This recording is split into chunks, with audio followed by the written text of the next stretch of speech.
Welcome to week 2 of NHL Nightcap with your hosts Sully and Deke, and we're going to break down the highlights, give you our opinions of the news, the controversies, and everything in between. Let's start off with our game of the week. So last week we talked about Schneider returning to Vancouver, facing off against his old friend Luongo. Deke, why don't you give us a little breakdown of your thoughts on the game? Well, last week it was a pretty big game for the Devils and the Canucks. Everyone was looking at Schneider and Luongo, no one else really on the team, but just Luongo and Schneider, and the Canucks were seeing if they made the wrong choice by trading their possibly starter goalie and trading Luongo instead, but it seemed to be right for them as they did win in overtime with Jason Garrison on the point shot, and that's how that game ended. And if you want to talk about game number 2, which is the Chicago Blackhawks and the St. Louis Blues, then step right up. Well, I think St. Louis, this was a huge game for them because a lot of people think they can challenge Chicago and they can be a cup contender. And so they were starting out hot, and a little bit of questioning surrounded Halak, and can he be that guy for them? They gave up some pieces for him, and they played well. They scored with 20 seconds to win it, and it shows that they can go toe-to-toe with Chicago. And for St. Louis, I think for them to... They're one of those teams that they do have the potential to go deep in the playoffs, and the regular season can be viewed like the Pittsburgh Penguins as practice. And so I think going forward, they had some issues, but they definitely want to. It was a great game, and it was a playoff game. A lot of people were tweeting about it, and I think if they can just push forward, they should be in good shape, and it'll be interesting to see that third team come into play for who can challenge them out west. Yeah, exactly. That was a great game. I would say that was possibly the game of the night, but of course everyone has their own things. But I'd say I'm not a fan of either team, and I would say that's probably definitely the game of the week. There were some other games, though, that were good last week, but in my opinion, I think that was the game of the week. Definitely. I agree with that. I think everyone had their eyes on that. And NHL Network, I was watching them at work, and they were saying even if you're a hockey fan, this game was a matchup. It was a must-watch, and it definitely was worth every second of it. So I enjoyed it, and I think Colorado, they're going to surprise some people because early on, I don't think the writers really predicted them to be the contender that they're turning out to be. Exactly. A lot of people thought they were going to be the same team as last year with maybe McKinnon doing something here and there, and they got Waz, their coach, and he wasn't afraid in the first week. I believe it was the first week where he became the Incredible Hulk, but he's been making his team amazing. They're 5-0. Like, the team's been unbelievable. They're not winning by like one goal. They're no flaws at the moment, but they are a young team, and once a loss happens here or there, team might lose some confidence, maybe shut down a little bit. And if any injuries happen, it could be a key, especially since their defense is not very stacked. It's nothing special, but they have a very young team, and we will see how far it will take them. I agree. I think you're right about the young, just the coaching staff coming in. They're doing a great job so far. But I think the one thing for a young team or anytime a team's gelling is let's see how they do once they hit that first tough season of a season, and let's see what they do when hard times come and maybe the team's not clicking as they thought they would be. Yeah, I agree there. The next one I want to go into would be another team that is doing very good is the Toronto Maple Leafs. They had a pretty strong playoff run last year, but they did lose in the 7th game, which everyone knows about that game. But a lot of people weren't really expecting them to do much this year. They did pick up Clarkson, who hasn't played anything for them because he's suspended for 10 games, and they got Boland. And surprisingly, they are doing very good. They're 5-1. They're scoring. They're playing pretty good defense, and basically they're just an overall really good team. I believe they're tied for first, so that's very good for them. They are, and actually, as of right now, the second in the conference standings, they're first overall, even above Pittsburgh, and so they're doing great. What I want to see from Toronto is their tandem with Bernie Mac and James Reimer, how that's going to work moving forward. Right now, Bernie Mac seems to be grabbing that number 1 spot, and he's doing really well. And they have a plus differential of 8 for goals against and goals for. And the big stat for me, whenever you're starting out, is the record away from home ice, and they're undefeated right now, which is a rare accomplishment for any team in the NHL. The only team that's undefeated on the road right now is Colorado, and so I think Toronto's at good pace right now, but I don't want the success to go their head. I think they know that. They have a good group of guys there, and the coaching staff will definitely cement that in their heads. But you got to love 3-0 away from home ice. Yeah, exactly. Another team that I think is surprising a few people, they did it the first week, and they're doing it again now. The Flames, they still have yet to lose in regulation. They lost 2 in overtime, but they're playing really good. They have 8 points in 5 games. They lost to Ginla. Kiprusoff retired, and they're still getting it done. But then again, they are a very young team, and I think it's only a matter of time before they start shutting down. But they're still surprising me, and I think a lot of people right now. I agree. What I see from Calgary is I think they're taking on the identity that's us against the world, and home games for them are so powerful because that's probably the only place where people actually believe in them, and they take that passion and they take it with them. You know, Mike Camilleri is he's a great player, but he's 31 and he's getting up there, and it's interesting. I don't think they'll trade him, but still, how are they going to use him? Because if he gets injured, that could be a huge loss to them offensively. But I still look for them to, sort of like you, Deke, there's going to come a point where they hit that reality phase, and when it does, I think it's going to be over for them. Exactly. And the last team to talk about, which is, in my opinion, isn't really surprising, I guess we'll talk about the two. The Blues and the Sharks are both undefeated. Both of them were expected to do good this season, and they're showing it. But, you know, no one was really expecting them to do bad, so it's not really much of a surprise, but both of them are undefeated. And for the Sharks specifically, I don't think people really expected the Sharks to be this good early on.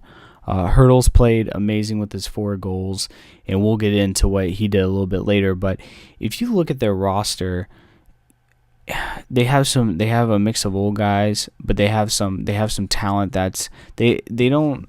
I personally do not think they have a lot of young, heavy guys. Most of their guys are sort of fading out, but I think this is the one year that they can really make that push, and I hope so, because the young guys aren't getting the old guys aren't getting any younger, but they have a nice balance of young to old talent.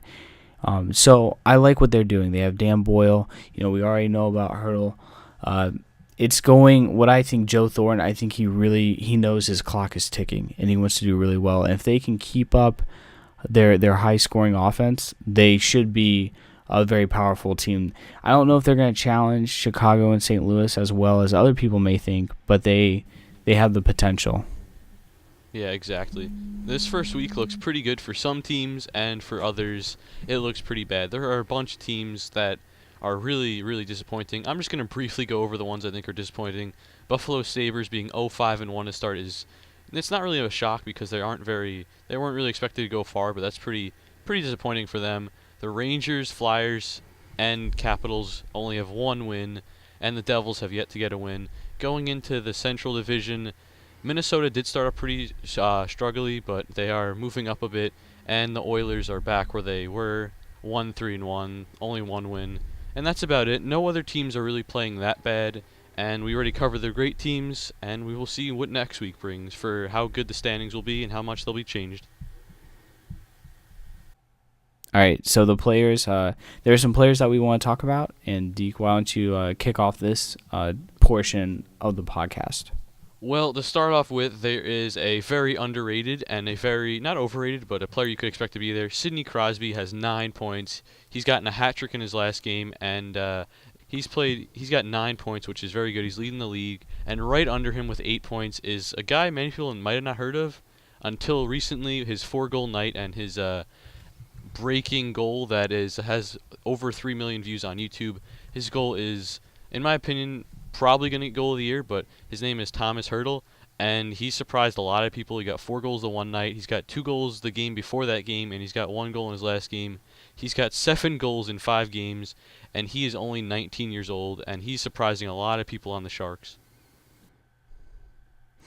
He is, and the big news has come, the controversy, but he left with an injury in the last game, I believe it happened 15 hours ago. So I don't think it's going to deter him, but he does a lot. He can shoot, he can get to the gritty areas, and he has flash to his game. And everyone's talking about the goal, the fourth goal that he showboated on. But I personally don't have an issue with it. And just to go off on a little tangent right now, NHL is a lot like baseball in the aspect that they don't like over the top celebrations.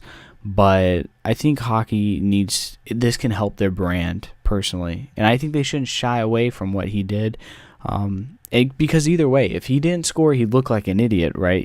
People would laugh at him, but it's because he pulled it off that some people are taking issue. But I like his game. I would be careful with the quick starts.